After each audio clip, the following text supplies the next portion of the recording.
All right, can everybody see that? Yes, I can. Okay. Yes. Right. Okay, so we'll just dive right into it. Thank you, everybody that was able to join us this evening. It's Wednesday, June 23rd. We appreciate anybody that was able to tune in today. We do have a second presentation on Saturday, the 26th, but whoever can make it today, we definitely have appreciated that. So my name is Teresa Magaña. I am one of the co-founders and executive director of Pilsen Arts and Community House. And we have a proposal to present to the community today. And basically it's called Pilsen Arts and Community Apartments. This is a project, an affordable housing and cultural arts center proposal by a number of us partnered up together, which is 5T Management, Miller and Ferguson, and Pilsen Arts and Community House. This first picture that you see on here is just a sample rendering of the building, which is located on Ashland. And I'm just going to go through a couple of introductions here, so that way you all get to know who the partners are, how we've kind of gathered together, and just let you all know who and what we're about and why we're super excited about this project and the possibility of doing this great thing for Pilsen. So we'll start with Steve from 5T Management. Good evening, and thank everyone for joining us this evening, taking the time out to listen to what we think is exciting for the Pilsen area. My name is Steve Thomas, and I'm with 5T Management and also 5T Development Partners, Inc. And we've been doing affordable housing, specifically on the south side of Chicago, for 25 plus years. We manage market rate, affordable supportive living facilities, and we develop and preserve affordable housing on the south side. Again, very just giddy about this project and how it's come to fruition. And probably 3-4 weeks ago, maybe a little bit longer, on another project, I ran into a gentleman the first time I met him, Javier Cervantes, and we were just going through that project and working, and I told him that I had an idea and a project that I would like to come to fruition in the Pilsen area. And he explained to me he was from Pilsen, and we got to talking about it. He said it sounded very interesting. And so, he told me he was from Pilsen, he was Pilsen, and I asked him, hey, could you help me to find a true good not-for-profit in Pilsen? And I told him, I really wanted somebody who was small. I didn't want a big name person. I want to try to create something with someone who was small like me and just really go up against the big guys. And so we were introduced to Teresa and Pablo, and we sat down and we had a couple conversations, and we were just, full transparency of what we were looking for, the type of partner that we were hoping to get, and just to have the same values and whatnot. And here we are tonight presenting what I think is a great addition to Pilsen, which will help to preserve Pilsen, what it used to be, what it is right now, and in the future be able to, again, just preserve what it is. Greg? Okay. Good evening, everyone. My name is Greg Miller. I'm an attorney, been practicing law for 35 years in Chicago. For the last 30 of those years, my practice and activities have been focused primarily on acting as a consultant or co-developer with not-for-profits in developing or preserving affordable housing. As Steve kind of alluded to, he and I have done business together for 20 years probably, and have come together to collaborate on this project as 5T development partners to act as a co-developer with the Pilsen Arts and Community House. Great. Okay. Thank you. So we'll get right into Greg, you can kind of go over this slide as far as the overall Sure, affordable housing development proposal. Were you sure. going to do an introduction, Teresa? Did I skip that for myself? Yeah. Sorry. Let's rewind. We're gonna go back one more good second here. Yes, my apologies, because we know a lot of folks and a lot of folks know us, so it's easy to just keep going. But again, my name is Teresa Magaña. I'm one of the co-founders and executive director of Pilsen Arts and Community House. I have been a long-term resident in Pilsen, Chicagoland area, but definitely my formative years, I've always lived in Pilsen, in and out of the area, also between Little Village as well. Pablo and I, although we went to high school together, we actually reconnected later in life, and our passion and our love for the arts and just the creative lifestyle pulled us together to do a lot of amazing projects with a lot of artists in our own community over the last 8 to 10 years. Previously as Pilsen Outpost, the gallery, and then forming our nonprofit organization last year through the pandemic, which was quite an accelerated move for us because we needed to figure out a way how we were going to sustain ourselves and keep the doors open for the community. And just a bit more about Patch, which is the acronym for Pilsen Arts and Community House, is that it truly over the years had organically become a space and community center for arts and culture. A lot of us that grew up in Pilsen can remember spaces such as Casa Slan, spaces such as the Apple Building on 18th, and even places as small as the Jumping Bean, in which creatives and activists and just, people working through social justice efforts had places to gather and meet and just really create community. And so when Greg and Steve approached us about this project and really offering this true partnership in bringing together what we also feel passionately about as far as housing in Pilsen, we just thought it was a perfect match. I personally have experience trying to find affordable housing. When my kids were younger, it took me anywhere from 6 to 7 months to find the current apartment that we now live in. We all go through different life changes and jobs and finance and things like that. So, it's really frustrating when the time comes when you need support and help, that it's hard to get it, even from your community orgs and spaces that are supposed to be affordable housing. So again, we feel very passionate about this. As an artist, as a mother, as a community member, I feel really strong about wanting to hold space and be a voice in this project as well as we move forward. I'll leave it to Pablo. Wow. I think you stole all of my best lines there, but I wanted to just say that I'm super excited about this project. I think we found the keywords are like partnership, right? These are true partners that have come to us and really taken all of our ideas and incorporated them into this project. And we get approached as an organization, as a gallery, as a community space, once a month about partnering with people. And it's difficult sometimes to find these right collaborators, right partners that have,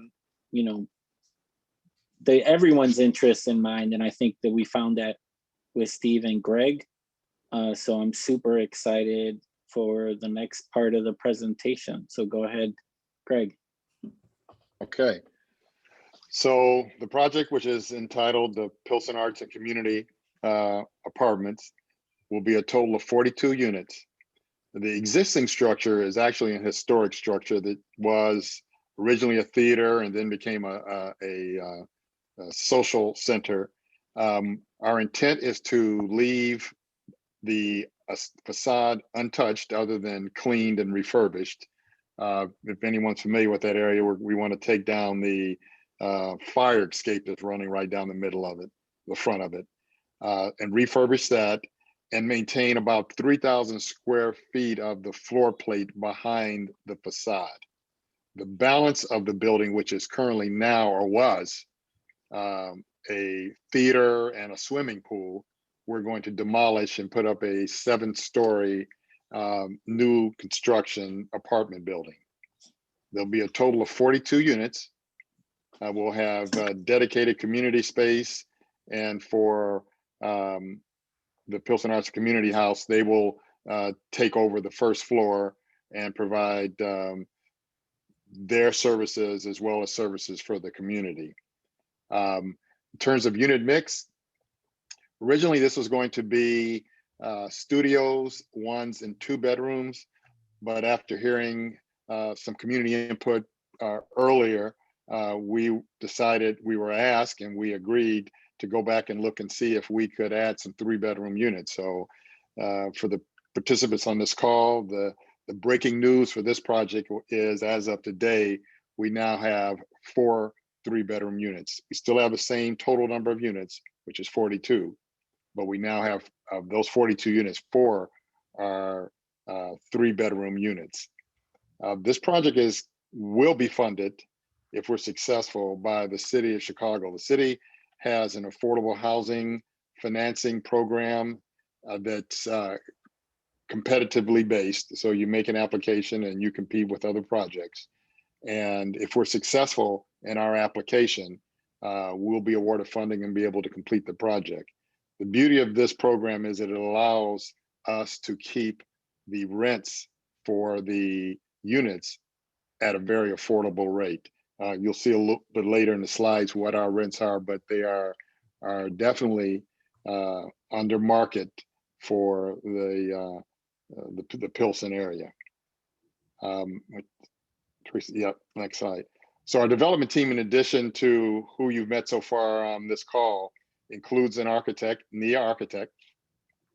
They've been doing architectural work for 25 years.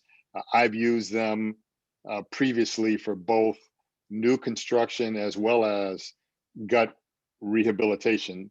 So in my selection of them, it was based on their ability to do both, which is important because this is a project that will have rehabilitation as well as a new construction component. Probably the project they've done closest to the Pilsen area is the Chicago Public Library Little Italy branch library and apartments. And you see in the lower left-hand corner a depiction of that project. The next slide. Mm-hmm. So here's just the black and white elevations, again, showing the existing, to the left, the existing building with the new construction rising behind it. We will actually have out. It's not going to bother you if I. Okay, that wasn't to me.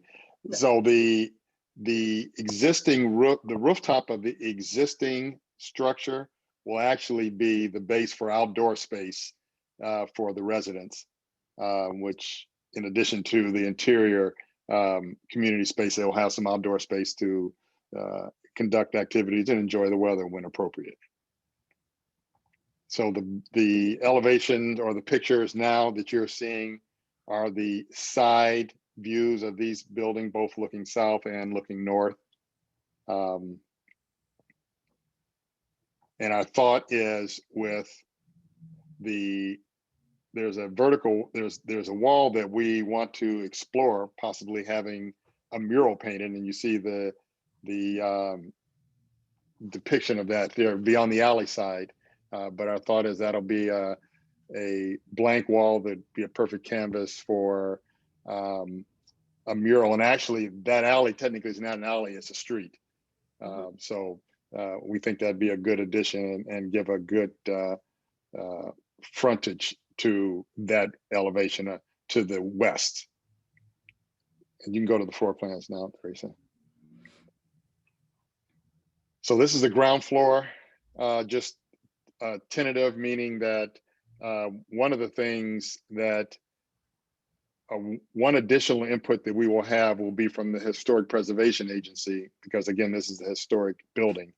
So that front to the right layout may be subject to change depending on what the requirements are from the Historic Preservation Agency. But our intent is to keep that space as open as possible, and that will be the space that Pablo and Teresa's organization will occupy.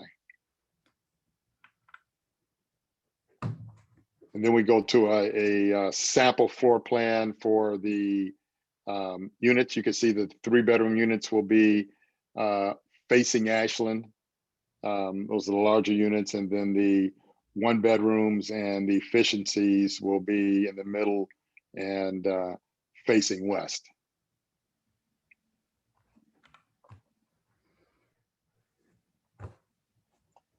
And this will be the floor that would empty or open up into the outdoor area, which we have listed or designated on the right as outdoor amenity space. It'll actually open up from an additional interior space. So whatever activities are conducted outside, if there's some kind of a formal gathering or informal gathering, you'll have interior space that empties out into the outdoor space. And again, on the second or on the 4th floor and up, you've got 2 bedrooms that'll be facing west, and 1 bedrooms and efficiencies that'll be, or 2 bedrooms will be facing east, I'm sorry, and then the 1 bedrooms and efficiencies that'll be facing west. And then again, this is just the top floor. It's showing again studios, 1s and 2 bedrooms. Mm-hmm. Okay. So I mentioned earlier that the city's affordable financing program allows for the projects to have affordable rents. In the left, you see what the range of rents will be for the studios, the 1 bedrooms, the 2 bedrooms, and the 3 bedrooms. And then on the right, you see the number of each of the respective unit types. And it's also be noted that the city requires that these units be kept affordable for 15 years, and that's evidenced and secured by a document that you sign that's recorded against the property. We've elected to agree that the affordability will maintain for 30 years.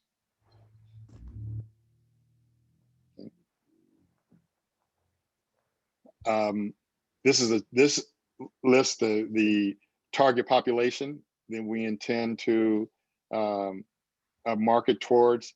One of the things that the city last year engaged a company to do a racial equity impact assessment. And that assessment came up with 8 points or items that needed to be addressed. All 8 of those items we're addressing either in our ownership group, which is requiring it to be people of color, BIPOC as that acronym is. Also in our operations and our building operations and management, we are doing that. One of the biggest requests or observations of this equity impact statement was that there are so many barriers to access and entry for this affordable housing. So it's our intent to remove as many of those as possible, meaning that undocumented applicants will be treated the same as anyone else.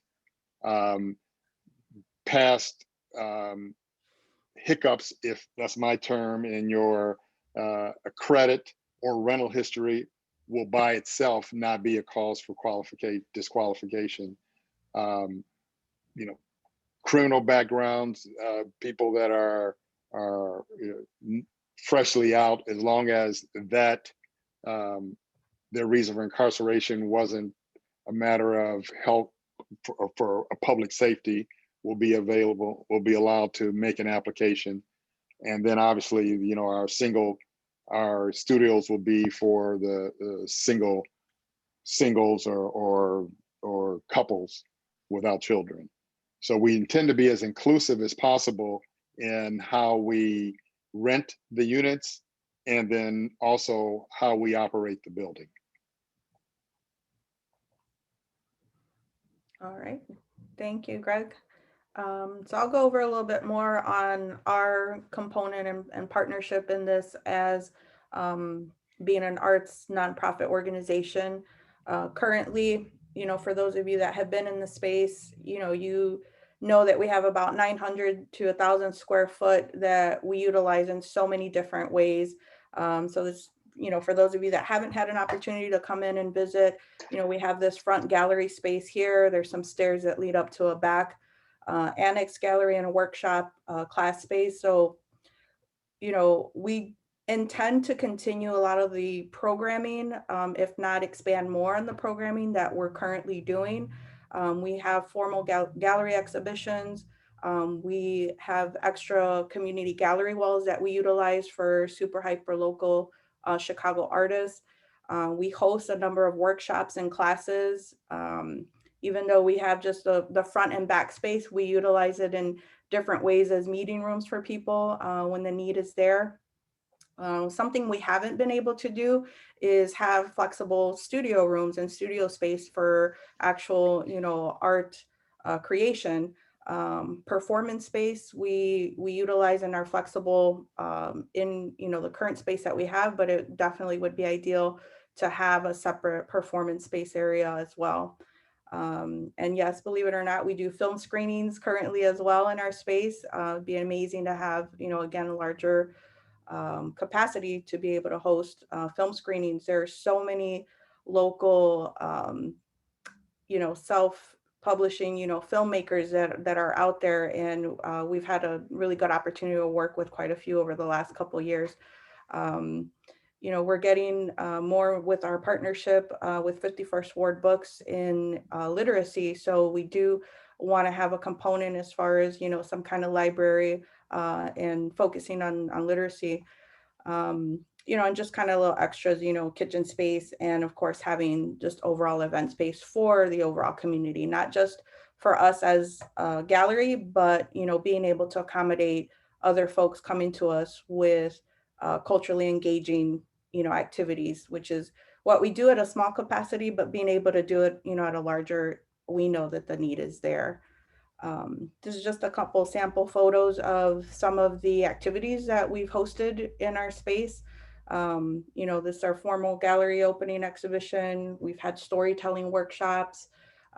This picture here with Vivian, she actually performed in one of our first original spaces. So we've actually evolved over the last 8 years, from this first location on 21st and Damon to now on 18th Street, to hopefully then on Ashland, and painting classes. We did a presentation here. I believe this was a film screening as well. So again, you can see that we jam pack as much programming that we can in our space because the need is there. A lot of this actually comes from folks coming to us and saying, hey, we want to do these kind of activities. How can you help support us and help us facilitate these? Something that we also feel very strongly about in working together is utilizing the current community partners that we have as Pilsen Arts and Community House, and formerly Pilsen Outpost. Pablo and I have been able to create some really good relationships with community partners, which include local businesses and other organizations. So for example, what I could envision happening is working with community partners such as Verde Wellness, which focus on, mind, body, spirit, Viva Healthy. They focus on physical fitness. We currently work with Mi Medico Clinic, in which we offer art classes and workshops to their patients. El Paseo Garden, it's such a great, beautiful space that they've created there. So I know, in working with them, there's much opportunity, as far as utilizing outdoor space as well. The Pilsen Food Pantry, and I didn't include it in here, but we do have a good relationship with the Love Fridge, which was launched this past year. And we have a couple of local, what we call Love Fridges in the neighborhood where community members make sure that these fridges are stocked, to make sure that we're helping with the scarcity of food sometimes. And just overall, building a community network to assist with a variety of services. Earlier I mentioned Casaslan. I saw a video from another local org in which they shared community members sharing about what they could go to this space for. They could go and just ask for references, or where do I go, to get legal help? Where could I go to get tax help? So, in that spirit, we want to continue being a hub of information to be able to help our community members access these kind of resources. So real estate, trying to educate, folks on owning their own properties as well. There's always going to be a need for immigration, knowledge services and education, and just overall child and mental health services as well. So again, we feel really strongly about the good relationships that we have with our community, and we hope that we can all have everyone feel that they are a part of this and making the space, servicing everybody. Pablo, you want to take it from here? Sure. This one says here to stay, and I guess I think part of this is that we, again, we're excited to partner up with Steve and Greg. There's a component, and like he said, that he signed on to make these affordable for 30 years. So that would also provide us a space to continue to do the work that we are doing in the community. And we've always tried to be transparent and open with the community. We've been accessible to everyone. We have open door policy that people could come and talk to us. Even if they've had issues with us, we've let them know that they could come and talk to us.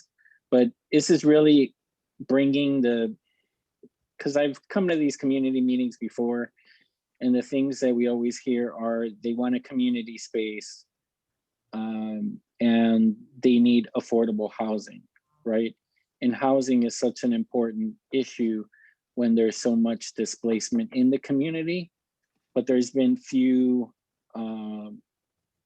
opportunities. And I think having Linda, Hector, and Gabriel on the call is fantastic, because they've created PICO, which is the cooperative where it seeks these community members to maintain their spaces, or to find alternative spaces to go ahead and purchase, so that they could be in the community for as long as they want.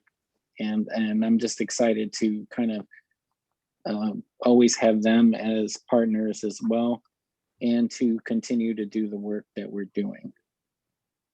And I think I have another slide that's more fun facts. Mm-hmm. Plasinski Sokol, this is one of the 6 that were built in the Chicago area, including the Apple building, which I think everyone's familiar with. They house Czech social, cultural, and athletic clubs. Was used as a Czech community center that included educational classes, lectures, libraries, performances, theater, and other entertainment free to the community, and no tickets were needed for admission, but the use of a Bohemian language was used as a password. So we're gonna continue on, and that's a picture of the building as it sits right now. They've been filming a TV show in there. And that's another thing that, this building really hasn't been accessible to the community. And if we're trying to continue on that tradition of Casaslan and Apple and all the previous spaces that have gone before, I think it's important that we, that we get to work and do this, get this project done. And we are going to share a survey in the chat, but it's also on our website under the other tab. Correct me if I'm wrong, Teresa.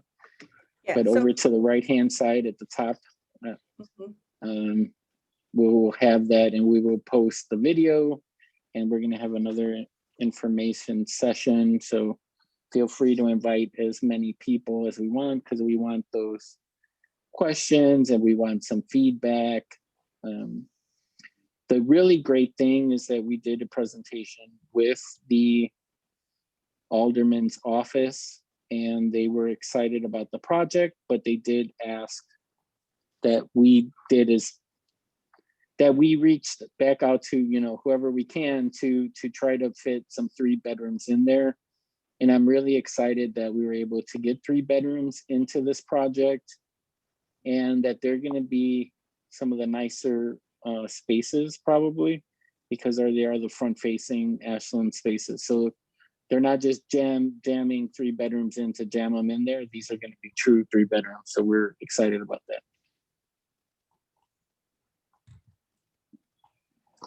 All right. So that brings us to the end of the formal presentation part about it. Again, we put in the chat the link for the survey, also the link on our website to be able to access more information. It's basically going to serve as a landing page as we continue to work through this process. Any updates that we get, we will be posting information, to keep everybody updated on there, and any upcoming meetings as well.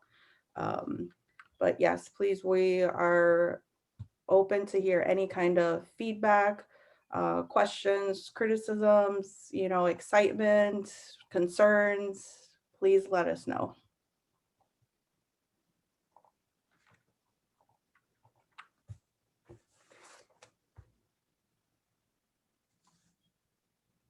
Hi, this is Claudia.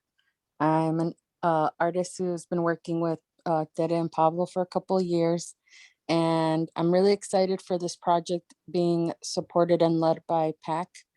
I think one of the biggest takeaways is you've heard in other community spaces, you've participated before of the need, and usually with developments like this, it leaves me a little nervous, but knowing that actual residents and community members who've lived in Pilsen and seen and heard the neighborhood, I'm just really excited for this opportunity for you all. And hopefully I'm going to manifest that you get it. Like, I hope you all get it, because you're the representation the people in the community are looking for. So good luck. Thank you, Claudia. We definitely appreciate that.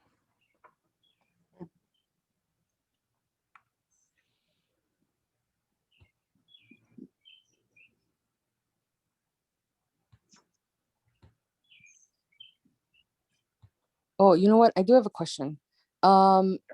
Something maybe for later discussion is, what would the process be like, or how would it work for those who are not documented, who are still looking for housing? Is the city requiring certain specifications, or is that like not talked about just yet?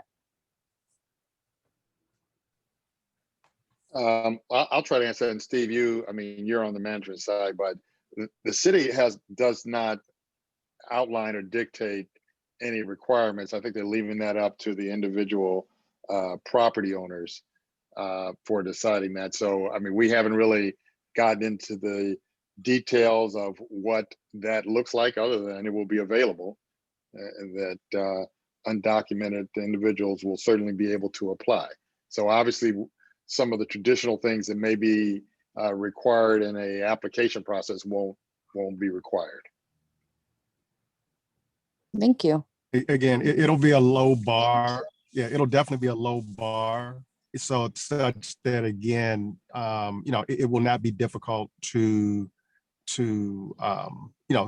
make application for the apartments. Again, this is not going to be, when this project will not be looking to find reasons to say no. We're actually going to be building this in order to say yes. And if I could just piggyback one additional thing in terms of transparency, the city requires us to create an operating document for how we are going to manage in terms of renting the units. It's called a tenant selection plan. And that tenant selection plan is a written document that's signed this part of this transaction that the city, in their annual review of this development, will look to that to make sure we're in compliance. So in that document, we intend to include all of the observations and recommendations that were made in that racial equity impact assessment.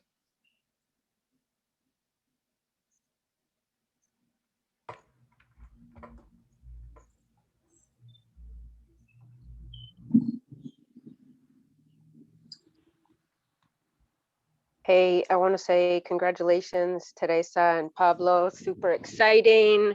And yeah, it's a huge need, right? We've seen that with Pico, and we've seen even Pico trying to keep our affordability targets at 80% of AMI is too high for a lot of families from Pilsen, unfortunately. And also the price of property just shooting up makes creating affordable housing really difficult. So congrats. I wanted to know, like, do you all have site control yet? Who's the owner? Are you all set on Ashland then? Because Pablo showed the picture of the Oppo building too. So can you talk a little bit about site control, and can you talk about would you be going for low-income housing tax credits then, or what's your how will it be financed? Sure. So we do have site control. So you have to have site control to make the application. So we definitely have site control. We're not the owners, but we do have site control in terms of a letter of intent. Yes, we are applying in the city's multifamily application round. We are applying for low-income housing tax credits and also home funds. Okay, interesting. And then some of the lower priced apartments, I'm assuming you folks occupying those apartments would have to have pretty low incomes, I'm guessing. Is that right? Or are you seeing Yeah. those as So voucher holders, or who are you seeing those apartments going to? Well, so for sure, when you see the AMI percentage, that the property, the rents are limited, but also the income level of the residents will be living there. So the 30% units, the residents can make no more than 30% of the adjusted median income for Cook County. The AMI tables are put out countywide. Actually, they're put out citywide. They're put out by the city, but it's the county's numbers. 50% AMI, same thing, 60% AMI, and then obviously 80% the same thing. So yes, the income level will be limited. The potential applicant's income cannot be over that amount that I've just stated for those respective units. And will Patch be an owner? Yes. They're part of the owner. The ownership, the four of us are the ownership group. They are definitely part of the ownership. And how do you imagine what happens after 30 years? Is that just like a wild windfall then, when the affordability evaporates, because or what happens? there'll be debt on the property. The home funds will be administered as debt, not a grant. So that will still be on there.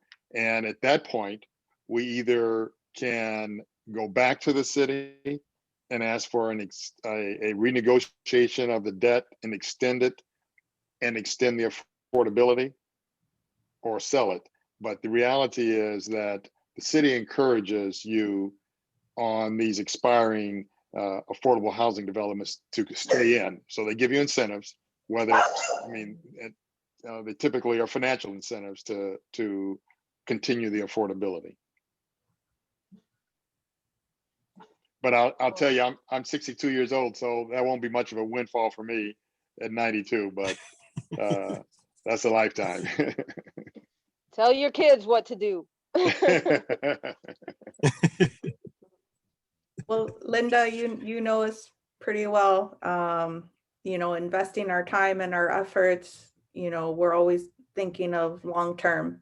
30 years seems like far out, but it's not. But setting things in place for positive outcomes, it's always going to be on the back of our minds. Great job. Very cool ideas. Very cool ideas. Mhm. Thank you. Thank you, Good Linda. luck. That means a Thank lot. Good luck. Yeah. Yes. Hinda, seems like you got a question.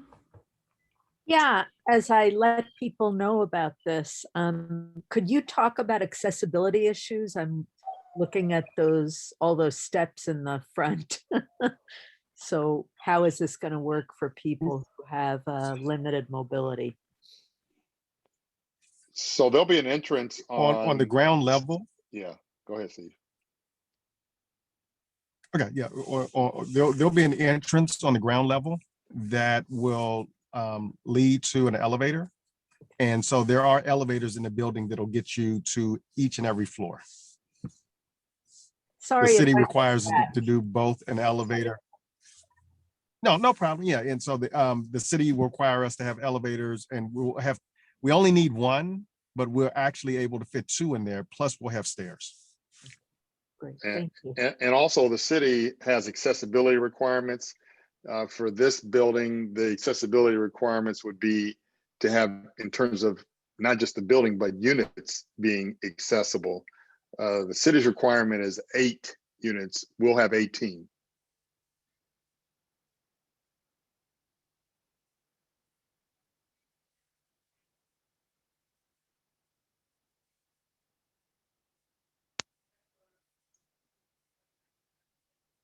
All right. Is there any other questions or comments or feedback?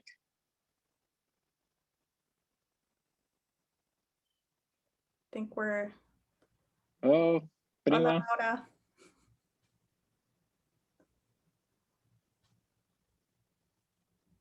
Yeah, I Congrats, think you guys. This is awesome. Thank you.